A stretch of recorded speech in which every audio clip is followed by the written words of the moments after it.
boys and girls. Live, and Scott, I'm pretty sure that before I ran the intro, it caught a bit of that. We'll have to check. Oh, it did? Okay, well, she is a very pretty scholar. Well, there you go. But I mean, trying to get you to shut up about it. I mean, Jesus. Scott adding some spice to the stream already. Well, Ask her out already. I wish I could. Yeah. So we're looking at a little conversation. Oh, and Donny just did he clipped that segment out and put it on his channel about 12 hours ago. So he stayed up all night and clipped your conversation with him and ran it on his channel as a premiere, so that so that they could comment about you without you being there. Wow. Yeah. Well, now I'm interested in seeing what they commented. But okay, I'll take a look at that later. Well, just give you a tone of the conversation. We'll play this little clip here. This is from Corporate Bubblegum or some such thing. This guy Whatever he calls himself nowadays. A real box of rocks. Andrew, make my point. Andrew, let me make a quick point. Andrew, why do you think chimpanzees and humans have nails in the same place? Why do you think that might be?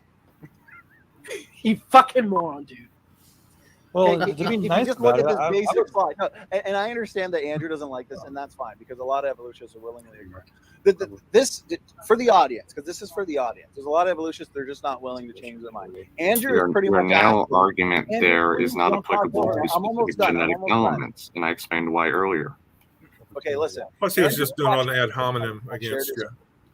So yeah, that's what he tends to do when he doesn't know what to say. Okay, is this the part where you were trying to explain to him that it didn't matter where these things were in the genome? I kind of explained it a couple times in different places, or I tried to at least before they cut me off. Yeah, and they have to push back on that because they believe that every single piece of the genome is just finely defined with all these complex polymorphisms, as SFB was talking about. He's talking about. I don't know exactly what point he was making there. He's talking. I'm not like a programmer or anything like that, but he didn't seem to be making much sense there. No. Well, okay, you have something called object-oriented programming, right? Okay.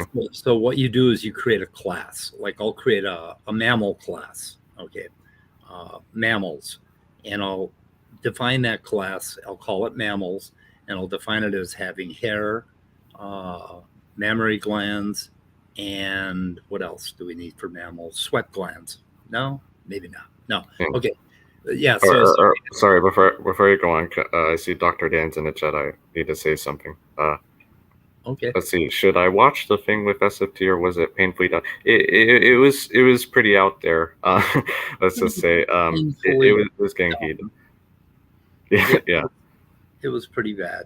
By the way, Dr. Dan, did you check your email yet? By the way, or I see you are just throwing that out there to remind you if you can.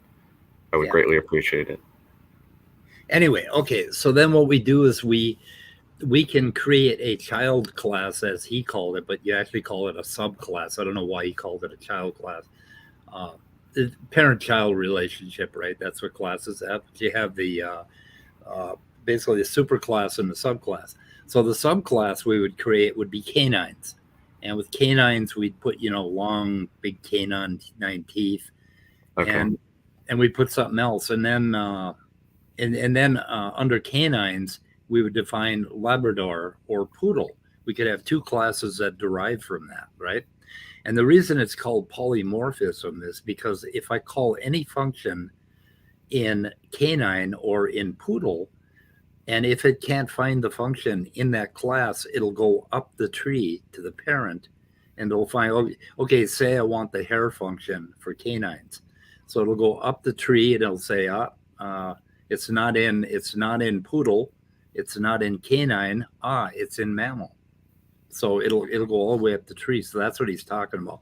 Polymorphism is, you can have different shapes and you go down the tree and just like phylogeny, the same way. You could define a really nice set of animals. In fact, in most programming books, that is the example they use. Is they come up with some animals, and they will show you. Okay, they'll have animal class at the top, and then it goes all the way down until you get the poodle or some specific species. Well, from what you're saying here, it seems like then he's explaining it after the fact. He's just saying, well, they have shared locations because they have shared locations.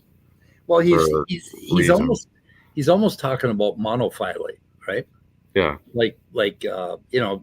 Well, that still doesn't explain what I was talking about, though. Right. Yeah, and he just threw it out there because he wanted to hear himself talk about programming. Yeah, he seems to be a lot about the coding stuff. Yeah, and then you want to talk about God's magnificent design. Yeah. You know, or I just fear- okay. Okay, thanks for letting me know, Dr. Dan. Like I said, not trying to sound impatient here or anything. I just want to make sure you had received it or not. So thank you for letting me know. I think if the human body and all other life had been designed by a computer engineer, we'd all be begging to be shot to death. Yeah. Oh, let's see. I got to highlight this part in some big, huge color. So, yeah, I wish I had time to listen to more of this. This is rich. It's all so rich. I mean, it is. Yeah, it was pretty out there. Like I said, you guys talked for about an hour, right? Yeah. It just started with me and Donny for a sec, but yeah, like you can see it was then Joel came in and then Bubble and then. So you had nobody on your side, nobody to ally with. Not really. You're a brave man, Andrew. I appreciate no wonder that. your voice is getting deeper. Oh, let me see here. Okay, he did Stop the putting pressure on him, stupid whore energy. Stop it. They had to have All right, go ahead. tumor suppression, perform one of their many functional roles. I'm trying to find some. Let's see. Okay, SFB mod comes in with polymorphisms. Everything about ERV is functional. Same thing goes in reverse. In terms of I guess if we want to go over what you want to talk about first, and then we can just go back to this and what I want to say later. Yeah, but I'm trying to find this one part. It's not just one or two parts that are functional. It's just wrong when evolutionists point that out. Everything about the ERV is necessary to perform these roles, Andrew. So he insists that the entire ERV is necessary. That's what he kept saying. Right. And I have a database that I downloaded of 958,298 ERV type elements, fragments and chunks. And out of that, I think there are 98,000 ERVs, right? And if we look at those ERVs, some of them are hardly even recognizable. I mean, the sequence similarity is so low that they had to widen parameters in order to capture them, right? Because nothing is functional. No genes are functional. Many of them are located in huge deserts of DNA where nothing is transcribed. Ooh, I like that, deserts of the genome. Yeah, deserts of the genome. Let's see. Where's he saying? We can't understand God's technology. Oh, that's SFB mod. Yeah, okay. let's go. Yeah. Yeah. I'm trying to find what we have is fire created or compared to God's creation or something like that. Yeah, and then he's running the narrative that now that we're modern programmers, and us programmers can now understand DNA because we understand programming, and all this bullshit, blah blah blah. Well, I think at one point, like either here or LPP, were saying basically they think all biology courses nowadays should be required to have these coding programming lessons, and they think it would greatly increase our understanding of biology as a whole and all that nonsense. So yep. Okay, so he says everything about the ERV is functional, and the same thing goes with the reverse transcriptase, the integrase, and then he was listing in terms, he learned a few terms in terms of the fact that they can jump around, turning genes on and off, and a lot of variation generated is passed on to the next generation. So all of these things. Okay, do you see how poorly he understands genetics? That's how horrible this really is? vague. Well, in terms of the fact that they can jump around, okay, they can't. Yeah. known ERVs that are functional around turning genes on and off. Like, okay, ALUs, yes, they can jump around and they turn genes on and we get cancer. Maybe is he talking about the fact that LTRs can sometimes act as kind of semi-promoters for other genomic regions? We have a question from Dr. Dan in the side chat. But the problem is, wait, he thinks they're still mobilized. He thinks ERVs are still mobilized. Seems like that. And he's claiming that they have to be 100% functional in order to mobilize. Yeah, Dr. Dan, he's saying what he told you about the viral infections. Basically, he's saying you need the whole ERV sequence to look like that in order to look like a retrovirus sequence in order to fight off the viral infections through different mechanisms. Which, I don't know enough about virology to counter that. So, okay, Dr. Dan, here you go. It's on the screen. Here's what he says. Everything about the ERV is functional. And the same thing goes with, and then he lists a couple of genes in the, or proteins in the ERV or enzyme. Yeah, didn't LPP say that one time too, that jumped around during or what exactly did he say? Do you remember? Yeah, he said the same thing, that they have to be able to jump in order to do their function. That, they jump into a place and then they create some kind of function. In terms of the fact that they can jump around, turning genes on and off, like he thinks he's confusing them with epigenetics. Yeah. And he says, and a lot of variation generated is passed on to the next generation. And it's like, so they're confused, have muddled thinking, and they read papers with a view to proving creationism. So cool. And here's a part where Donny can ask you a question. Sure, brother. I was going to ask you to try and touch on what's called the polymorphism, code functions with ERVs and DNA. Yeah, you are talking about like a polymorphism, like a variation. Wait. Okay, sorry. Wait. Oh, okay. He's confusing the out of Africa migration with the total what? That makes no sense. Yeah, the total bottleneck was like when that's like really later than the out of African migration. That volcano exploded and the population went down to 11,000, which has since people have backed off from that theory or that hypothesis. A little other explanations proposed. Yeah. Okay. I can't believe you would mess that up. Yeah, that's funny. Anyway, sorry, go ahead. Where we can't understand, this is SFB mod, we can't understand God's technology, God's code, until we learn how to do it on our own. So polymorphism, and then he goes on and he talks about programming. Seems to be begging the question a little bit. He just wanted to hear himself talk. Yeah. Okay, this is an interesting paper right here. This is from, let me see here, 2019 is when it was published. Few signs of life. ALU elements have little evidence for biological relevance despite elevated translation. Wonder what this paper is talking about. I wonder why Donny didn't flash this paper on his PowerPoint, because when you go out searching. It is 2020, so maybe, or it came from 2020, so maybe he didn't. We overturned everything in the last 3 years, right? Yeah. It's like, but he didn't say we found no function. Now, the thing is that if we find function for a handful, say 100 or 200 or 1,050 ERV or transposons in the genome, what that shows you is how that's evolution. They're showing us evolution.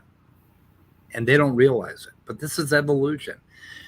Okay, if there's an active transposon, and we have 3 different types that exist in us right now, what happens is in our somatic line, it could jump into another spot in our genome. In fact, there's some proof that some mitochondrial DNA basically hitchhikes on some of that transposon material and it ends up horizontally transferred into our nuclear genome. So there are people with mitochondrial DNA in their genome today. But here's what happens. When the ERV is replicated or something is replicated and it ends up inserting into your genome, Okay, oftentimes, most of the time, nothing will happen because they're in the middle of a bunch of junk DNA.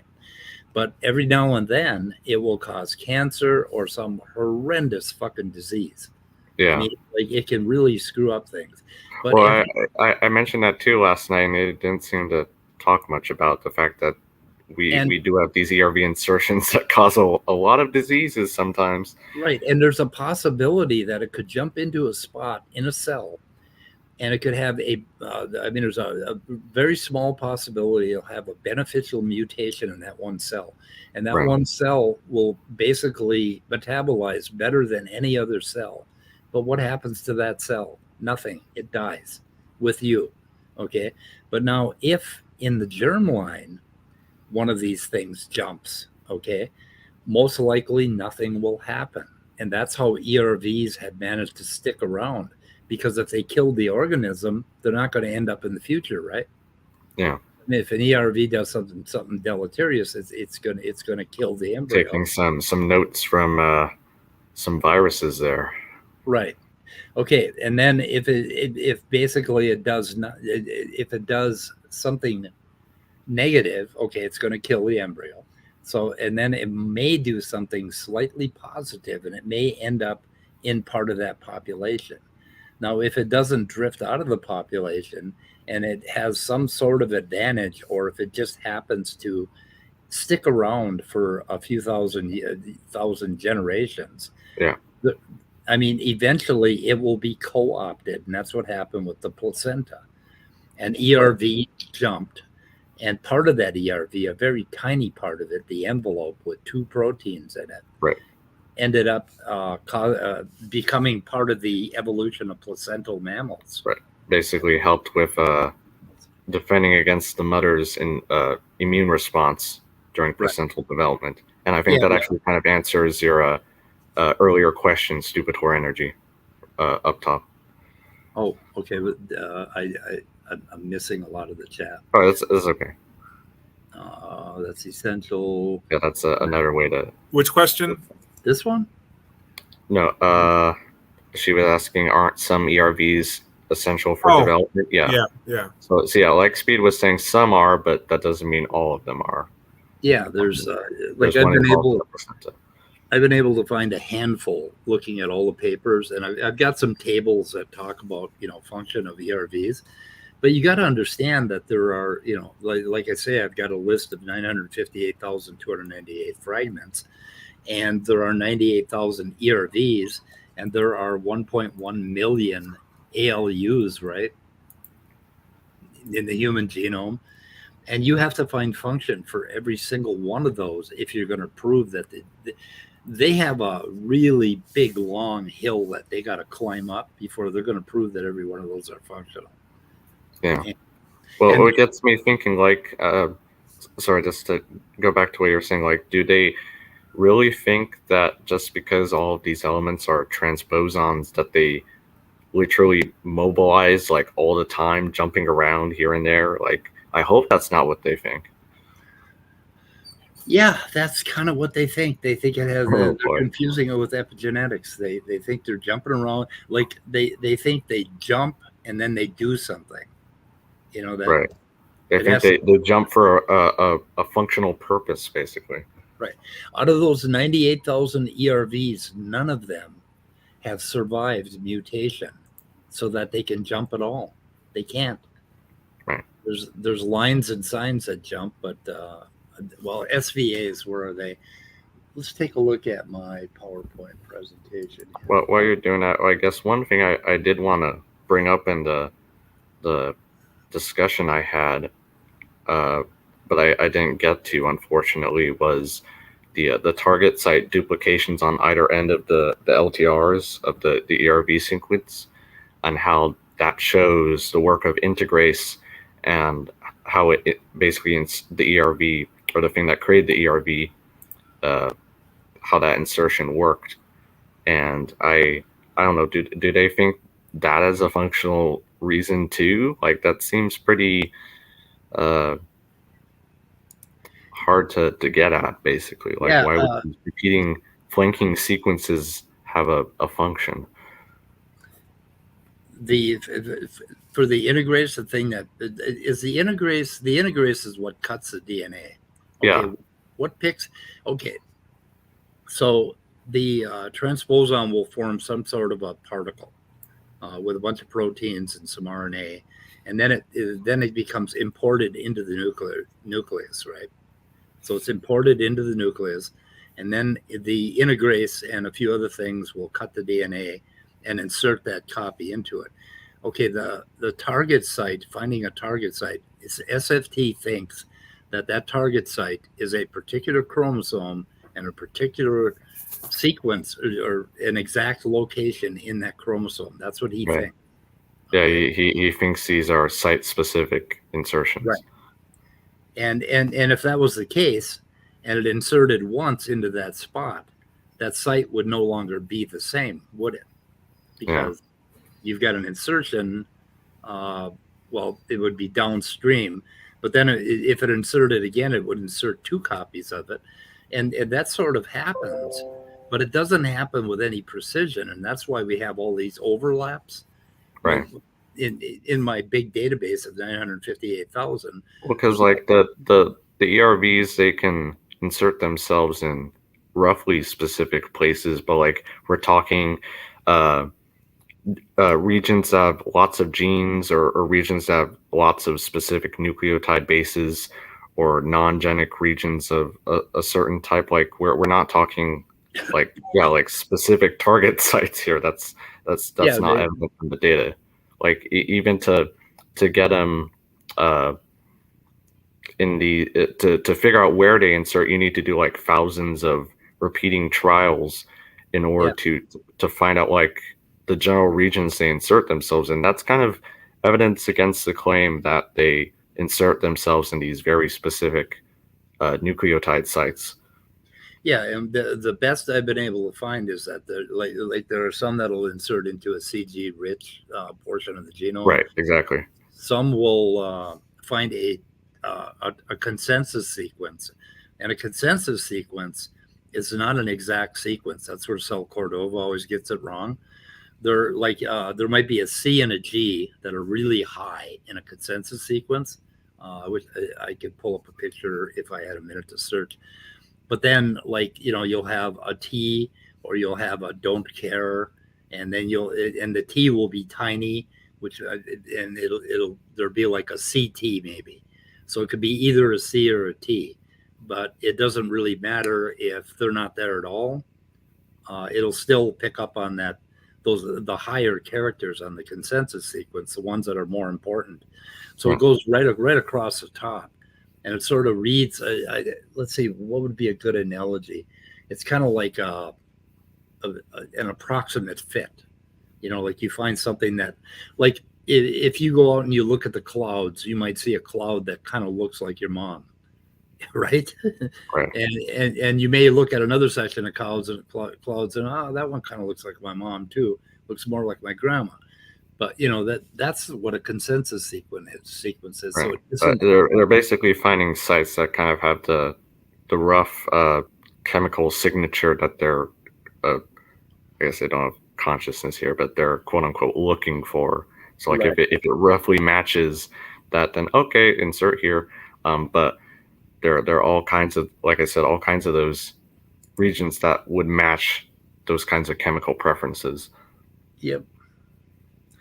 Yeah, and solo LTRs are because the LTRs are identical. So if there's a recombination event, the gene will overlap and cut out a part. So it'll cut out the entire middle, and you'll end up with just a solo LTR. And I have a lot of those in this big database. Well, I think I actually brought up the solo, or maybe just LTR, but I'm pretty sure I brought up the solo LTRs in my discussion anyway, and I don't know if SFT responded to it or not. I think he just brought up like I said earlier, that LTRs can have some transcription benefits of one kind or another. This is totally off topic, but I think what Chris Peacock says is pretty funny. Yep, you don't want to talk to Americans about your goddamn air rifle.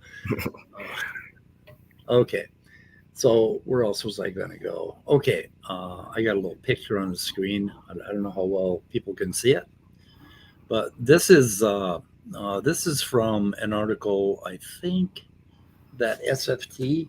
Hang on a second. Let's see. This is from Luganini, retroviruses of the. Yeah, this is from the first paper that SFT showed. So what they're talking about here is parasitic viruses, mutual viruses, and commensalism in viruses. So parasitic is where the virus has absolutely it doesn't offer you anything. It's just a parasite, and it's not necessarily, it could kill you, right?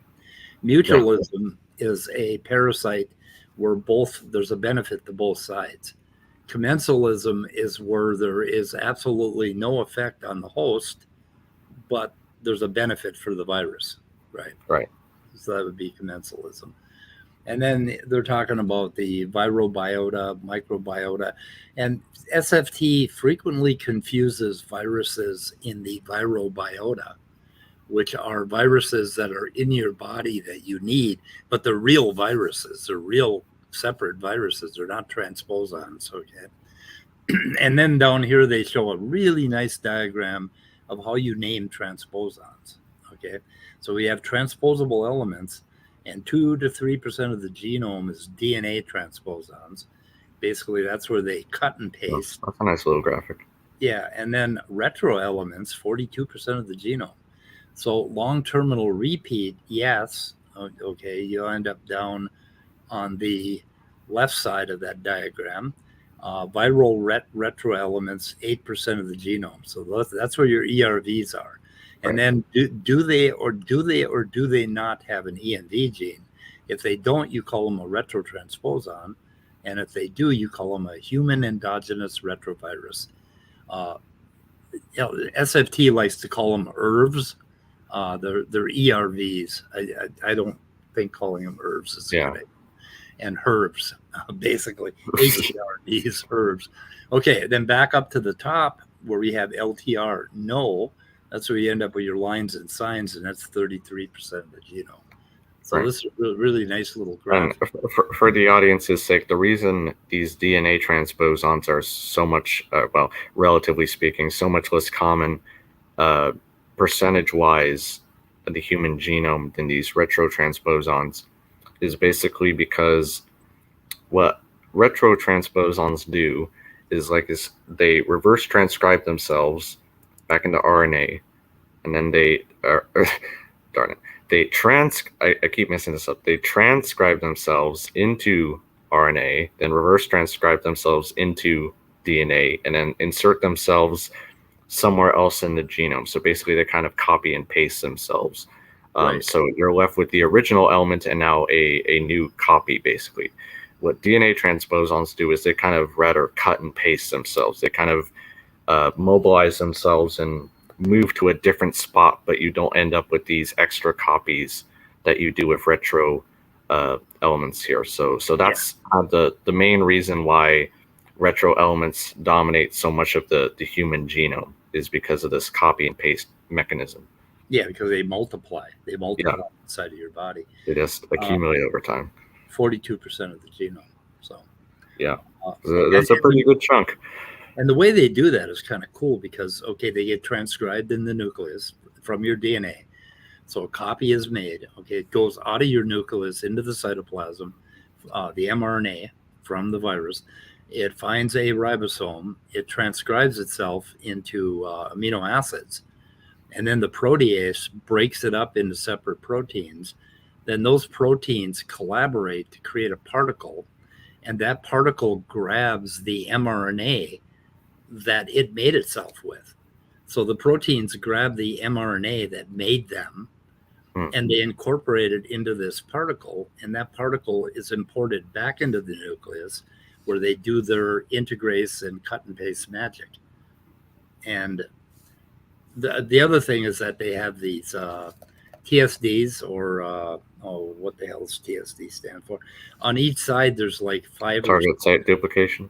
Yeah, 5 or 6 nucleotides that basically get duplicated on each side. Right. So every time they insert themselves, there's like a little tiny record that says insertion 1, insertion 2, whatever. And right. And that's what the creationists need to explain. Why are there these TSV. duplicated flanking sites right here? Like what purpose do they have other than showing that there was an integration site or integration event here? Yep. But I wanted to be more generous. Yeah. But let's see. What do we got here? Okay, I showed this yesterday a little bit. And this is this was your title page, right? Yeah, it was. Okay, this is basically ALUs and how ALUs evolved in Uricanta and the Glyries. And then Anyway, there's you can zoom in a little bit. Oh, can I? I can't.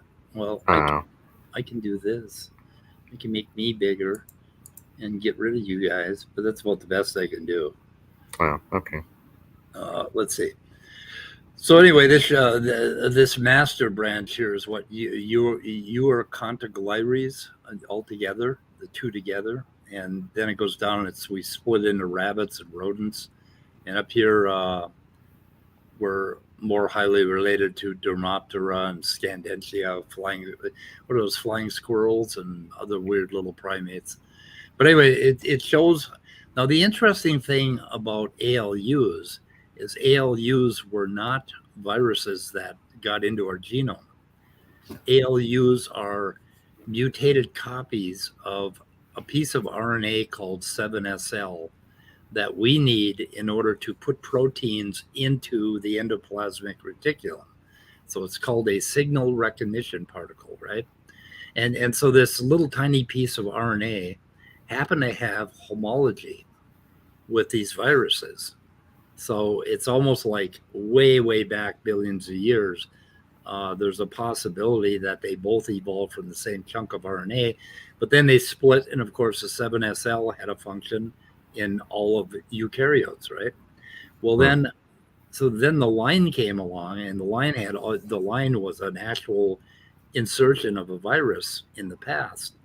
And the line just happened to match up that RNA so that the line would come out of the nucleus, like I just explained earlier, and as mRNA, and then it would translate and make its proteins and start to get ready to copy itself back into the genome, right?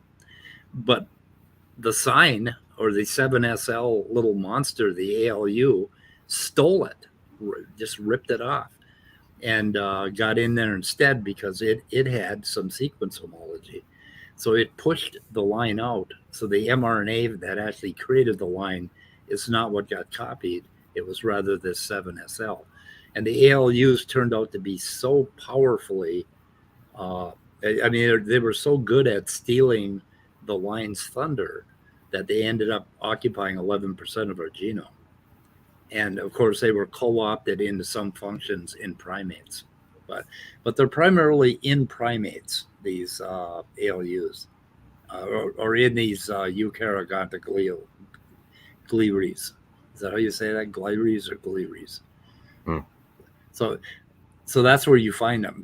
So this mutation happened back here somewhere in the common ancestor of all primates and rabbits and rodents. Oh, so they're not common among other mammals or anything. No, and as you go up the tree, you'll find that ALUs are only in primates.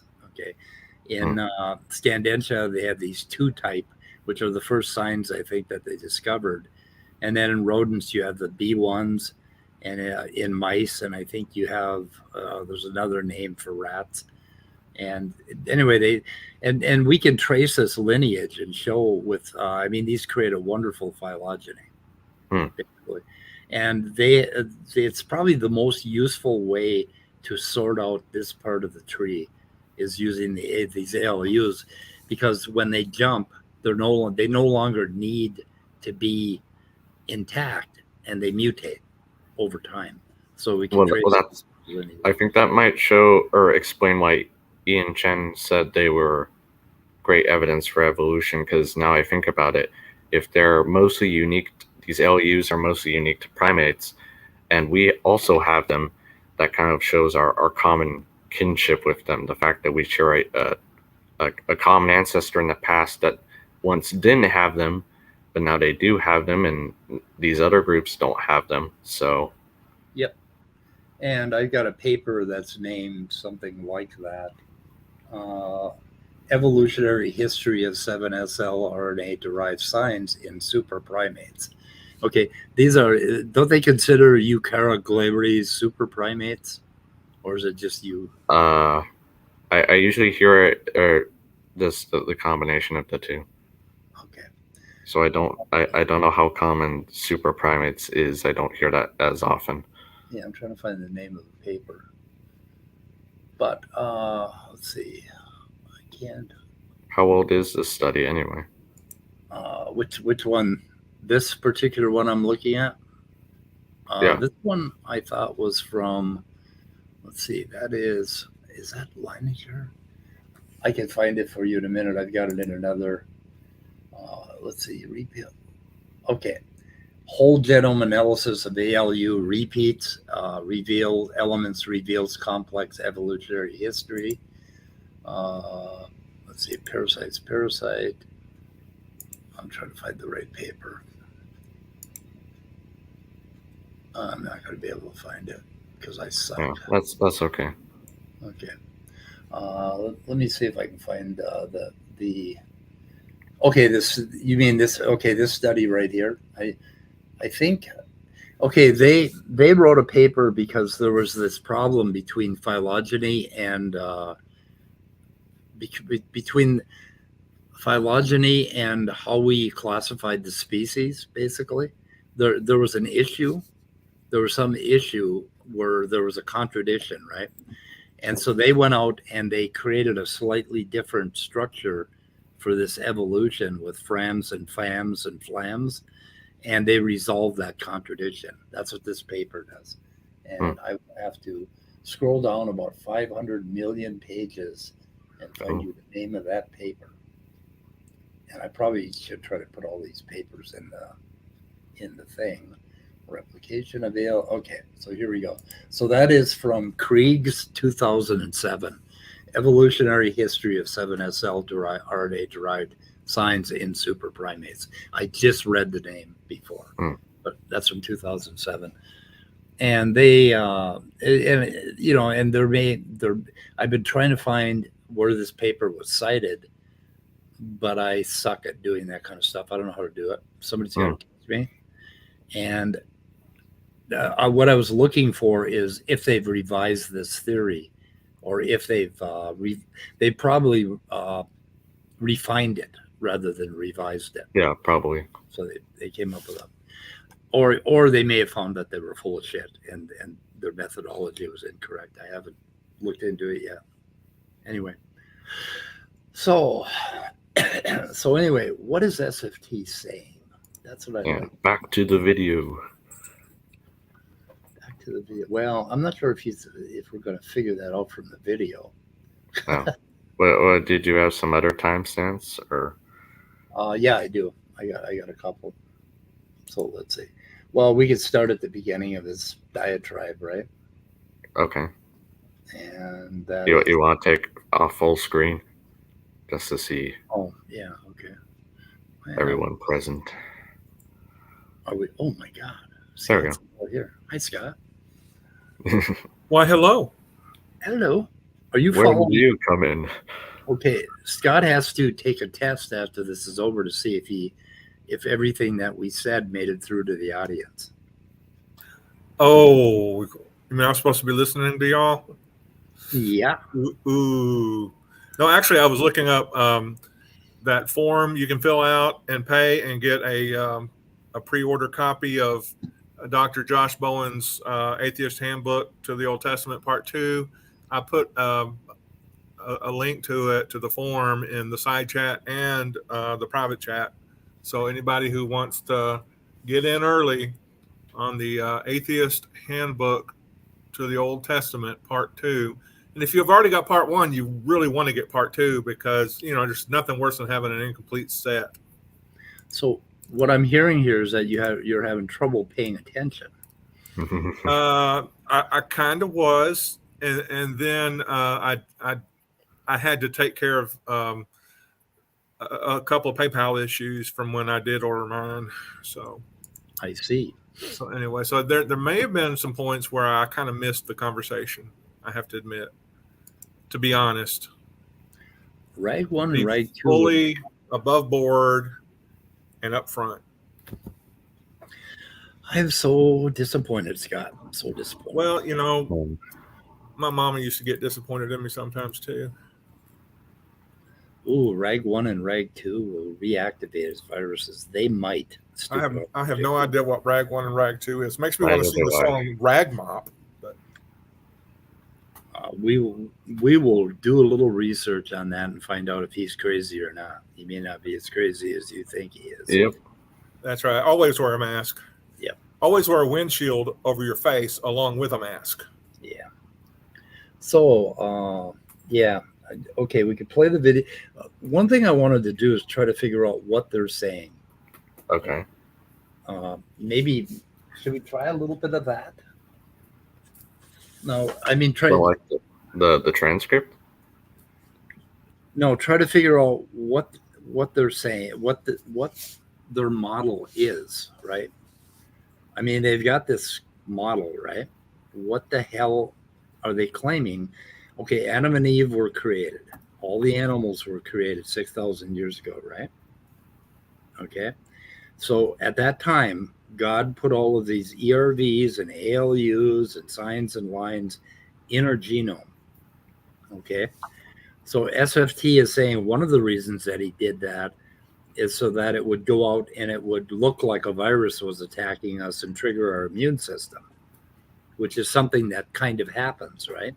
Right. So, okay, but when Adam and Eve were created, there weren't supposed to be any viruses killing us because people live forever. There was no death.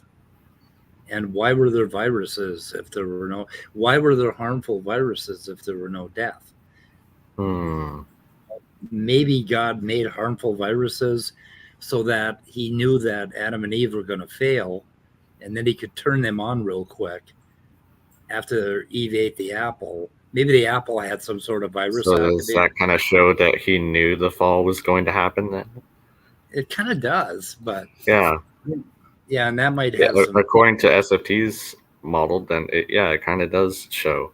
It kind of does, because God created them, God designed them. Now, like, what could have happened? These guys are gonna sin in a few hours. Maybe I should put these little thingamabobs in them just in case. Right. To put them, okay, I should put them in there to protect them, but why would he want to protect them? Why wouldn't he want them to die from the viruses if they sinned? I don't know why he'd want to put in another protective mechanisms for viruses. That's another question. But then what he could have done, okay, is he could have put them in after Adam and Eve ate the apple.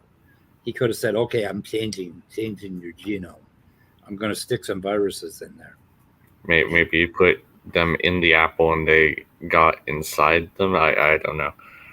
But then SFT is saying, no, he didn't put them in there to hurt them. He put them in there to help them because that was the only way that he could get right, Eve. That they needed to be there in order to fight these viral infections. Well, in order to make Eve pregnant, in order for her to have a baby, they had to put that one ERV out of 98,000. Right. He had to put that one in there so that Adam could knock her up, or whoever knocked her up. I'm not sure what was going on back then. There was a little bit of incest going on. So anyway, I'm trying to be generous.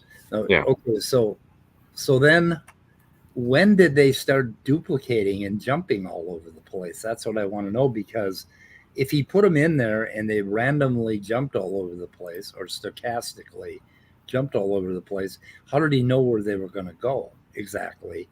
And how did he know, how did that turn out to be biological function when what he could have done is just put the genes in there that were needed to do the function in the first place? But, right. So you see why I have a lot of questions about these jumping genes. And then also, according to the Vige hypothesis, the reason that they were jumping in the very beginning is so that we could create diversity. But what kind of diversity were they creating?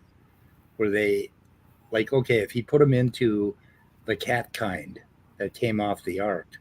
Wait a minute. But there was, okay, this is before the ark.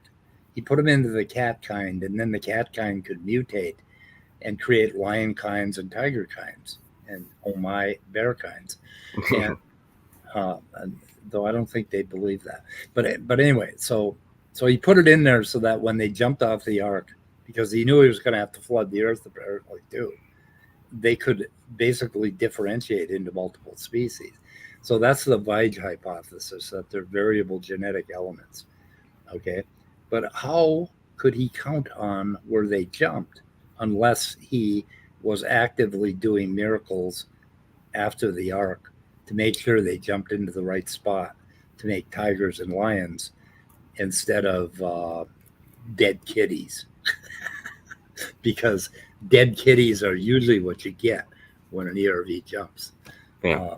So anyway, so that's kind of their idea, that he had to fill 48% of the genome with transposons in order to create multiple kinds. Okay, but then they mutate.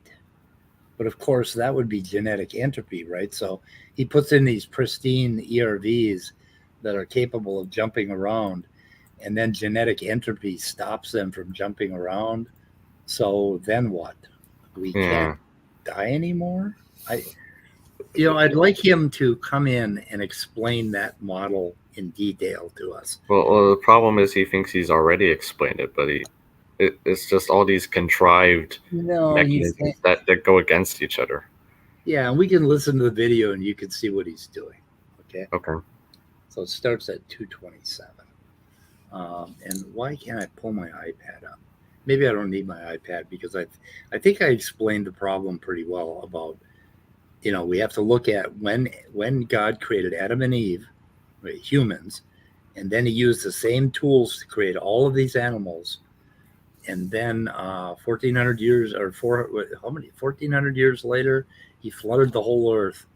And then all of these viruses managed to create the diversity we have today over the next 4,400 years. That's the model, I think. SFT, you can correct me if I'm wrong. Come in and tell us. Anyway, okay, so let's listen to what he says. Okay. Mm-hmm. All right, Donny and Andrew, go at each other. Go. So, Donny, SFT. Andrew, my arch nemesis. Buddy, how are you, sweetheart? So I guess you're a good lady. work them out with that You're a good lady. review of the other review. Although I do get a little by Dr. Dan. in my brain, don't I? You're not muted. The review of Scott, are you talking? Yeah, I'm trying to calm my dog down. I will mute myself. Yeah, I wasn't sure if you were on the stream or not. the review. Well, yeah, I'm working on a mini book. I've already got the cover and a lot of it done. So it's going to be a written response kind of thing. Well, I'll do a video series response too, but I feel I'm also updating my special creation book. So I feel, and I understand you'll disagree, but I guess we can get into this. Yeah. I feel like Dan dodged 99% of the book. So the one argument that I think is worthwhile in giving an extensive response to is his rebuttal to my explanation to the nested hierarchical patterns that we see in terms of the distribution of the mutations found within the ERV sequences. Sure. Explanation, quote unquote. His response to the function of the ERV sequences I felt was weak, and I think he kind of dodged. Okay, wait a minute now. Okay, was that a response to his created nested hierarchies? For the shared mutations, he's basically or SFT was basically proposing a mutational hotspot kind of explanation. Okay, but he's kind of saying that the reason that these viruses are mutated between humans and chimpanzees or humans and dogs, okay, that they're in the same spot, but they have different genetic sequences. He's saying that had something to do. Okay, they had to be They had to be exactly like that in order to function, right? Right. But then how does that play with genetic entropy? Because if we have this 100 mutations per generation, then how do those functions keep working? So basically we have mutations from genetic entropy, right? So and yet he's saying it's 100% functional. How do those things match up? If it's 100% functional and it has to be exactly like that, and God created these hierarchies exactly like that, then what happens when they mutate by genetic entropy? How can they still have function if they have to be 100% like that? Right. So yeah, I see what you're saying. you see the big hole? So between genetic entropy, and this is a common problem for them when they go after junk DNA, they're Right. saying 100% of the genome is functional, but then they're saying that it's mutating all over hell. Right. So they're saying it has to be this way. Oh wait, but it doesn't have to be this way because it's It has to mutating. be this way, but it's mutating, and we're Right. it's like, oh, okay, and so if it's mutating, what they're claiming, I guess, is that we're losing hundreds of functions every generation. Yeah. Just like, and that does not make really good sense, and there's no empirical evidence that this is happening. So anyway. Yeah, I just to respond to Dr. Dan. Yeah, I agree. I don't think he's gonna respond to your review of the mutational hotspot idea. I mean, like maybe he will. I'm still interested in seeing if he does, but I'm not holding my breath here. What is this hotspot idea? He thinks that there's one. He's basically saying, okay, there are mutational hotspots, general regions where mutations are more likely to occur. That's the big thing. Therefore, we find these same exact little mutations. Like it just doesn't work. No. Because like a region where it's more likely to mutate doesn't mean that specific mutations there have to occur the way we see them. It doesn't explain anything. Yeah, and these ERVs or these transposons are sprinkled all over the genome. Right. And so there's a mutational hotspot on every one of them, on top of every ERV. Yeah, that's true. Why did God put the hotspot there? Right. What was it for? I don't know. Yeah, like Dan says, he thinks the nested hierarchy and mutations within ERVs is due to mutational hotspots. And like I've said, like he said, it doesn't work. Yeah, but that was the hotspot would have to be the entire ERV because we see mutations. There would have to be thousands of them from one end to the other. So I mean, if it's like precise, like he thinks that it has to be at genome 66,575,348, then why does it mutate the rest of the ERV? So yeah, they don't make mutations deterministic. Yeah, that's true. If they're functional, why are they mutating so much? Gotta be cold spots, right? Yeah. If they're so functional, they're highly functional, highly functional. Is SFT ignoring purifying selection here?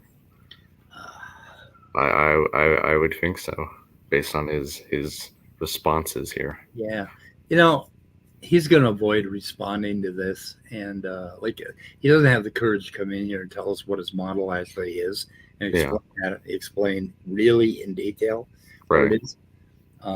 But I challenge you, SFT, do a fucking comeback video on this video and tell us what we got wrong here. I really want to learn specifically what we got wrong and rebut it with the evidence. Don't just hand wave it away with say, "Oh, I've already addressed this," and repeat the same talking points like you usually do. Yeah, actually address what we're saying.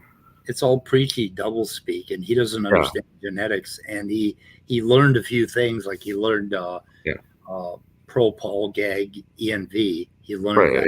Like 90% of his streams are usually just preaching. Yeah. Yep. Yes, SFT is always watching. He has eyes everywhere. Yeah, he has eyes everywhere. Fortunately, I'm not afraid of him. Okay. I'm glad I don't have a lot of eyes like flies do. You can imagine how distracting that would be when you're trying to watch Stranger Things. Uh-oh. What? You're echoing. Oh, we're Scott. Scott. How am I going to keep you from echoing? Well, you he's echoing. got to keep people entertained till I come back. Oh. I wish I had some balloons here. I I'd am do a trick big. or two. You're big. You're big, Andrew. I'm huge. And I'm about to not be in 5 seconds. There, we have speed, and I don't hear an echo. Your mom is echoing. Wow. Okay. You guys have a weird relationship, and I love it. We know each other too well. Yep. Anyway. Okay. So I'm curious as to your thoughts then, Andrew, because in the book, I'm not sure if you have a copy of it, but in the book, I go over, by the way, but that's okay.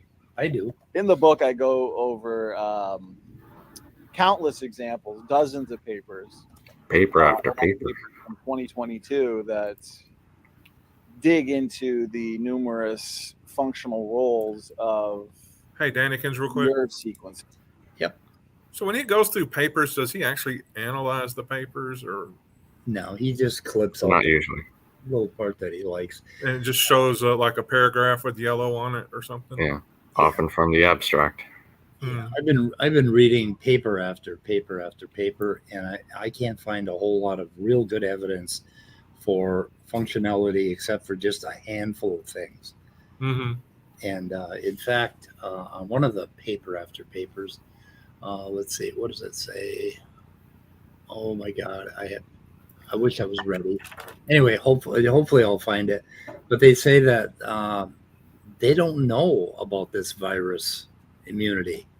That it's they have 3 hypotheses about how it might work. And so they don't even know the mechanism of how retroviruses trigger immune system responses, right? So there's all this So you're saying SFT is kind of hyping up this before the evidence sets, and he's kind of making a pre-conclusion here. The jury's still out, and he's wanting to have everybody go home and rest his case. Yeah, and then the thing about cancer, that the paper that they showed about cancer, what happens is when you have cancer, this what is it, P53 gene gets out of whack somehow, and what they were talking about is how they could use pharmaceuticals to trigger ERVs to basically turn that back on. So they found some pathway or some evidence where rather than the transposon turning it off, it would turn it on. And that was for cancer patients that were getting therapy, like chemotherapy. And what happens with the cancer patient will get chemotherapy and then it will quit working because the cancer cells evolve to become immune to that particular kind of therapy. And they were suggesting that we could pharmaceutically manipulate it. So other than that, I haven't found any place where ERVs or transposons protect us from cancer tumors. And yet he says it over and over again last night, this discussion. Well, if they do, and then we have thousands of these, then why do we still get cancer all the time? Yeah. Yep. They're not doing a very good job. Because we have free will and we chose to sin. And these systems that protect us from viruses and trigger our immune system, there are so many different complicated paths. There are so many different ways and different receptors that do that a lot of things trigger it. Like even if you heat up a cell, it will trigger it. I mean, if you do anything to a cell at all that's out of the normal, right, it will trigger one of these immune system pathways. It's the same reason why anatomy, if you have similar anatomy, you don't necessarily have similar genetics, because there are so many different genetic pathways and genetic sequences that can lead to the same end outcome, like you're saying here, and like for both anatomy and for these different functions you're talking about, though, like, no, they didn't. It's it's a extreme conclusion to make that they'd have to be these exact sequences in order to trigger the immune response. Like there are probably numerous other ways that could equally trigger it. Yes, and you don't need the entire ERV to trigger it. Right. You don't need the LTRs or the target site duplications next to them or any of that. So the thing is that all of this stuff they insist is disproving evolution. But what they're actually doing is they're coming up with rescue devices and just those stories about how creation could have worked. Yeah, pretty much. So just because they're showing how creation could have accounted for something, and they're doing doesn't mean that's actually what happened. Right. It doesn't disprove evolution. Right. Because we have mechanisms for all of this stuff worked out. And that is like, in fact, the co-opting of an occasional ERV to have a beneficial effect on a genome is exactly what evolution is about, right? All kinds of, de novo function basically from mutation. Well, this is the problem with a lot of their arguments, is just showing that an explanation is mildly consistent or compatible with some of the evidence doesn't make the other explanations immediately go away. Right. And I could make the same case for last Thursdayism. Right. And last Thursdayism is where the entire universe was created last Thursday, like 1 week ago. Okay. And tomorrow it's going to recycle and go back to the last Thursday. And we're going to keep doing this over and over again. And there's no way to disprove that, because I can make up stories all day long as I can invoke magic. Right. So SOT is technically correct that we cannot rule out design here. No. But the more parsimonious explanation by far is calm descent. Right. Well, okay. And the only way to rule in design is to have a designer. And that gets us back to give us some proof that the Bible is true or that God exists. Yeah. And real quick, Scott has to go. Bye, Scott. I just want to say thanks for having me on. Yep. And y'all have a great discussion and solve all this stuff. So big Scott, quits coming up. I don't think I could do it without you. Well, man, we Don't can always go. do it tomorrow. Please don't go. I got to go. Oh, you can write a country song about it. Oh, I will. I'll get how your producer left you or something. You could probably make a movie scene about it involving a large ship and an iceberg. That might be good. Oh, a bromance. Okay, a bromance. Let me get to work on that. Now I'm going to go and take a shower. Okay. See y'all later. Okay. Anyway, okay, let's try to listen to a little SFT. Sure. We've got an hour already, haven't we? Yep. How the fuck did we can go an hour, 15, 30 minutes. We'll see. Okay. Let's see. And John knew it was coming. Let me just show you one, and then I wouldn't mind your response to it. Sure. And then, of course, you can ask me anything as well. So, John, you knew it was coming. You're enjoying your fruit tray. There we go. Look at him. One click away. John was ready. Full screen. Full screen. Full screen. See, John, you're the only one I'll never mess with. Okay, here. So here's just one out of 100 I could show you. But I like this one specifically, especially for just your lay person that may or may not be familiar with endogenous retroviruses as evidence for common descent. I find this excerpt rather interesting. Okay, so here we see HERVs, human-specific ones, appear to play important roles in physiology, fetal development, and human evolution. If the accidental, so here's what I want to touch on and emphasize. If the accidental infection of a mammalian ancestor by an exogenous retrovirus, and for context, evolutionists believe that endogenous retroviruses are essentially the ancient remnants or relics of past exogenous retroviral infections. And we can get into that for sure later. Yeah, definitely. By an exogenous retrovirus had never occurred.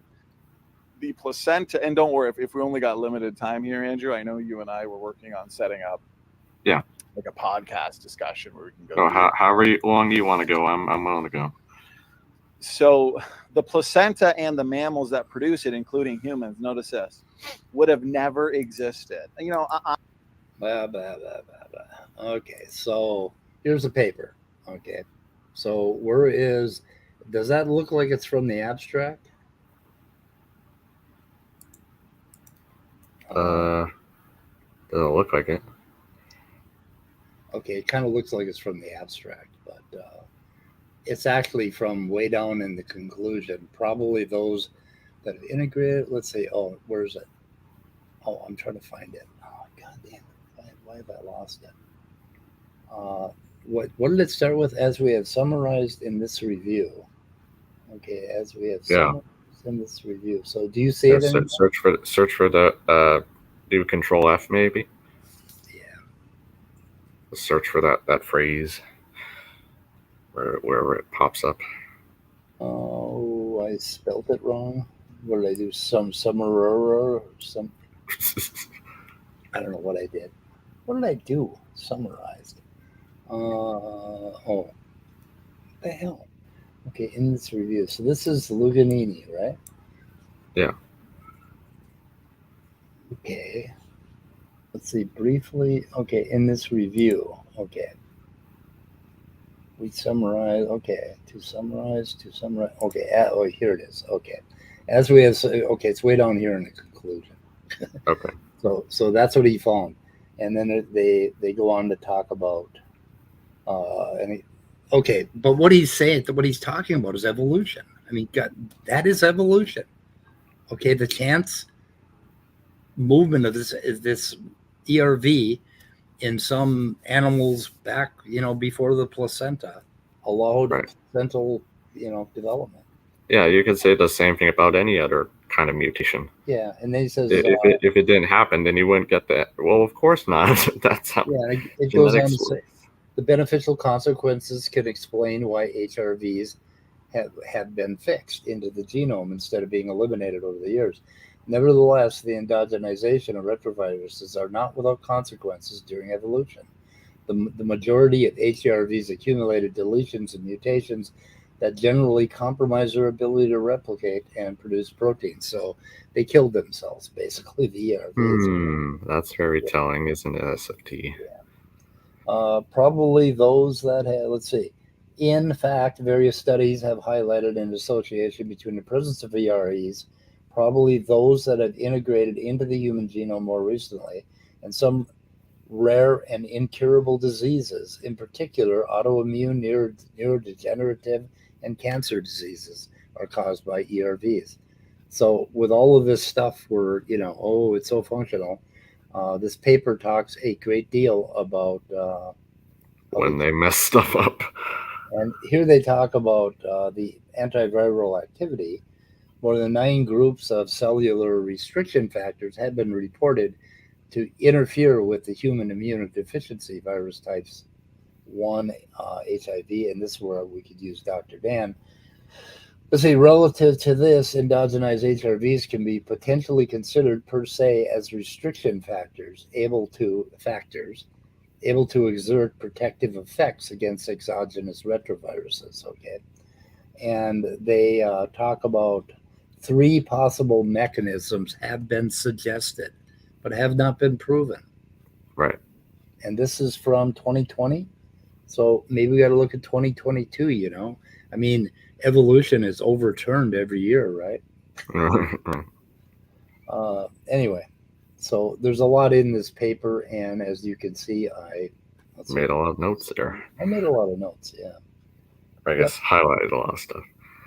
Several HRVs have been co-opted into physiological functions of the host, and there's just a whole lot here. And this is where I got that diagram. This is from the paper. Yeah. Anyway, let's see. Anyway. It's funny then how he then assumes that it must be the entire ERV that's aiding this this process when the authors themselves don't explicitly say that.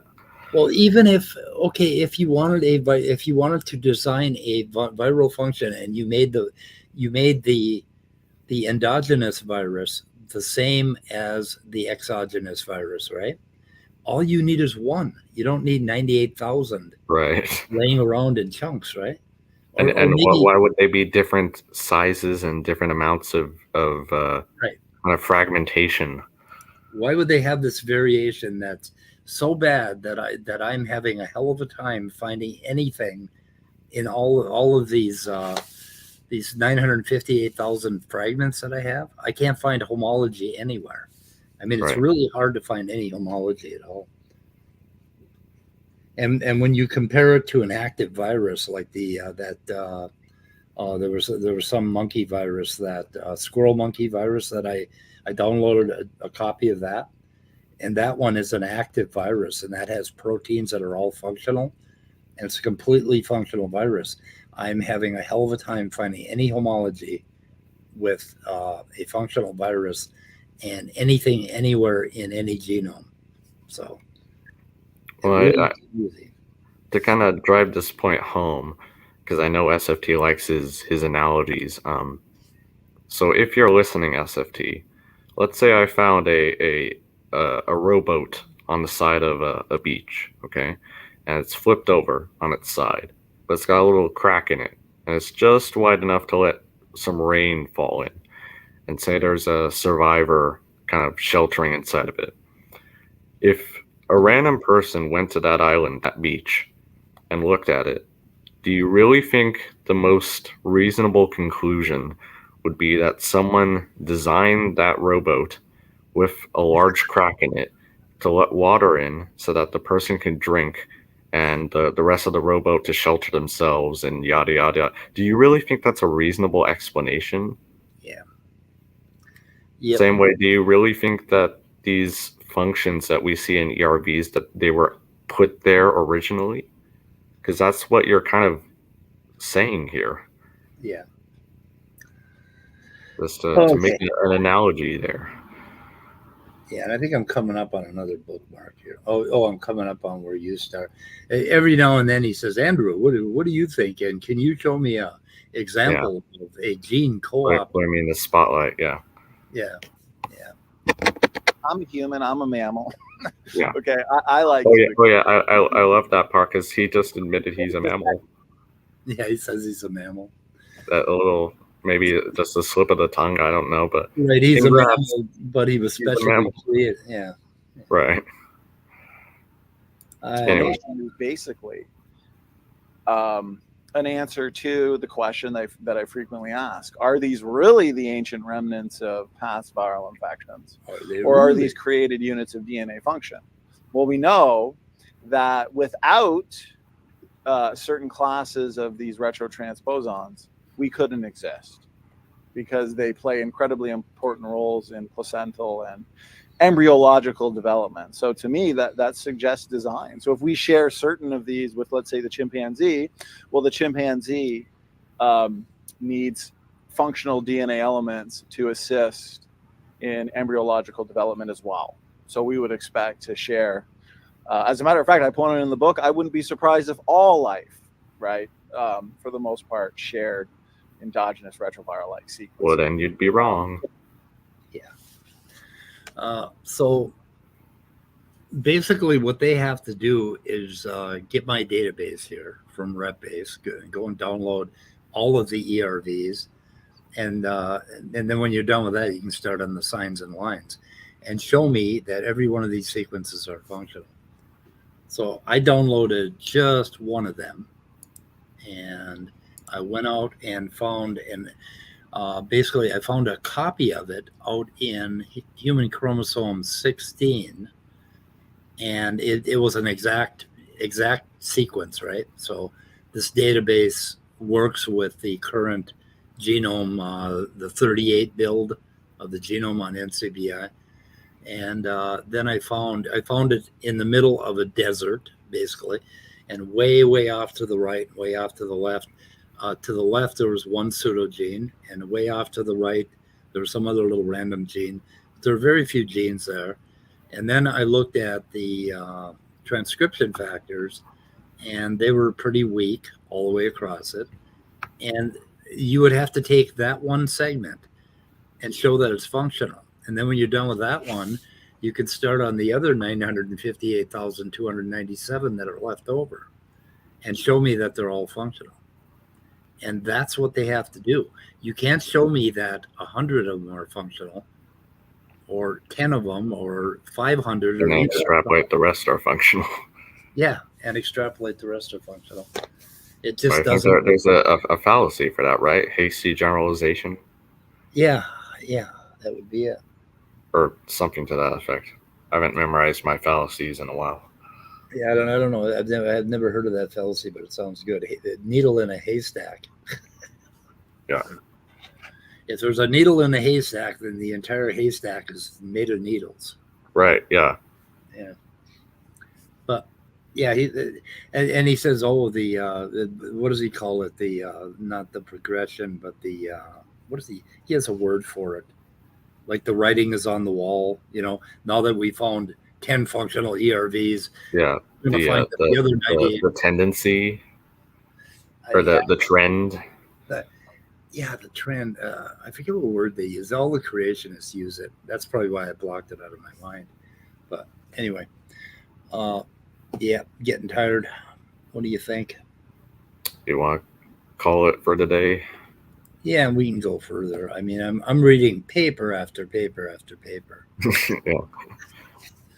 Well, if the audience enjoyed this, and if they want, we can do a part 2. Maybe SFT will spawn, and we can do another video. I don't know. Yeah, we should do more because I've got what do I got here? 162 pages. No, more. No, not done yet.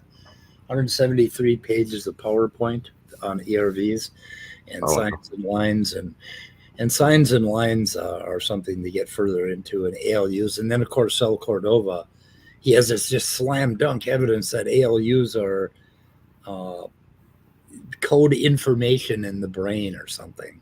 That's also something we have to look into because that's going to be their talking point for the next 5 years. But again, standing for truth, get your butt in here and explain when God put these viruses in and exactly what shape they had. Oh, Netflix is here. Get it. Hey, Netflix. Yeah.